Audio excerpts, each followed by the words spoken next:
Hello mga buhay! For today's vlog nga ay gagawa ko ng cake dahil nalalapit na ang aking kaarawan at ayan, mamimili muna tayo bago yon. At ayan na nga, nag-aantay tayo ng masasakyan. Kasabayan ko nga palang sumakay si Ate Jane, ayan, at yung kanyang anak. At andito na nga ako sa Roblo. Ayan, namili na ako ng sa cake, yung pang bilog. Yan, at ito yung napili ko. Saktong-sakto siya sa cake natin na gagawin. At binayaran ko na nga po yung binili ko dito sa Roblo. Yan, kumuha na ako ng pera sa wallet ko. And ayan, let's go na tayo sa pangalawang market na pupuntahan natin para bumili ng pancake. Ayan, nandito na ako at ayan, nakapili na ako ng pancake. And ayan, nakinuha ko yung chocolate flavor at yan, kumuha na ka pang caramelize ng chocolate sa ating gagawing cake. Ayan, nagbayad na ako dito sa cashier. At ito na yung napamili ko sa gagawin nating cake. Ayan, nakabili na rin ako ng ibang condiments or ingredients dito sa cake. Yan, di ko na na-videohan. Ito yung pancake. Chocolate nga po pala yung napili ko dahil favorite ko yung chocolate flavor ng cake. Ayan, ilalagay na natin yung pancake. 1/4 nga palang pancake yung nilagay ko dito. Ilasali natin yung pancake. Yan, dahan-dahan lang tayo para hindi tayo makalat. Ayan, nilagay ko na nga at pinino ko yung pancake.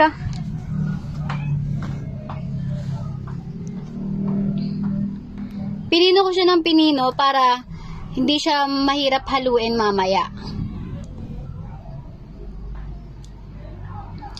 At ayan, tapos ko na siyang pinuhin. Sinunod ko na dito yung harina, 3 scoop ng spoon. Di spoon yan, parang pansandok yan. Malaki yung pansandok ko, ayan.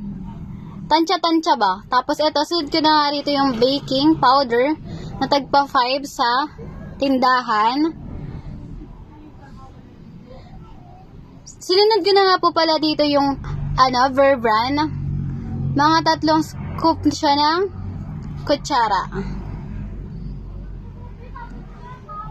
Pero much better na kung isang buo ng Bear Brand or Birch Tree ang ilalagay nyo para masarap yung cake na gagawin nyo. Sinunod ko na rin po palang ilagay itong kokwa. Yan, ilan ba? Mga 3.5 spoon. Tansyahan lang din kasi medyo mapait itong kokwa para sa gagawin nating chocolate cake. Para magkulay na kulay talaga, umangat yung pagka-cake niya na chocolate. Yung kulay niya ba? Manaig. Ayan, hinalo ko lang po ng hinalo hanggang sa madurog yung mga harina natin and pancake. Ayan, sinunod ko dito yung egglog. Hinalo-halo ko. Binatik-batik ko na yan. Ayan, todo na yan. Yan, binatik na yung batik natin yan, guys. Sinunod ko na nga po pala dito yung oil, kahit anong brand ng oil, wag kang OA. Ayan, kahit ano, basta oil. Wag lang water, charis. Para makita talaga yung ano niya, pagka-mix niya. Sinunod ko na nga po pala dito yung sugar. 1.5 of sugar of spoon. Lagyan natin ng water. Ganyang tansyahan ng water. 1 1/2 ng cup of water. Yan, haluin lang siya ng haluin hanggang sa makita mo yung thick ng pagka-cake niya. Niya, moist.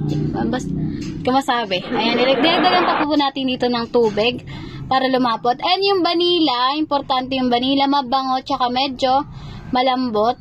Pampabango ng cake. Ayan. Hinalo ko na nga po pala dito yung ating cake.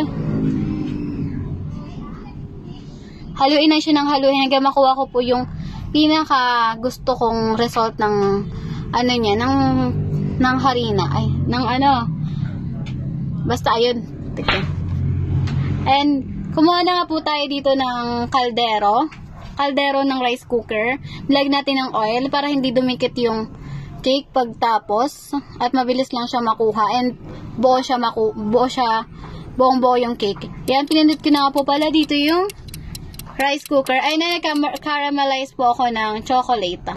para sa cake. Ayan.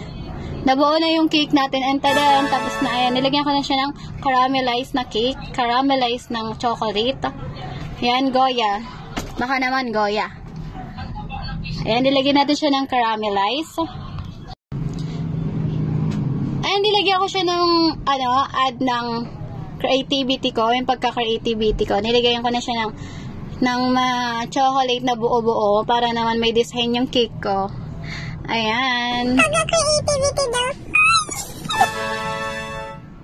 Lagyan natin siya ng maraming, sa paligid niya, maraming palibot ng chocolate na buo. Ayan. Ay, nilagay ko na dito yung 20 na number para sa cake ko. Yan yung numbering natin. And ayun, oo nga po pala, 20 years old na ako and ayun, I wish everything is fine. And wala nang eme-eme, wala nang drama-drama. And then, thank you nga pala sa mga nag-ambagan sa birthday ko. And ayun, thank you sa mga gift and sana pagpalain pa kayo and mabuhay kayo hanggat gusto nyo. And thank you and happy birthday to me. Ayan, let's shot na. Ayan, thank you for watching.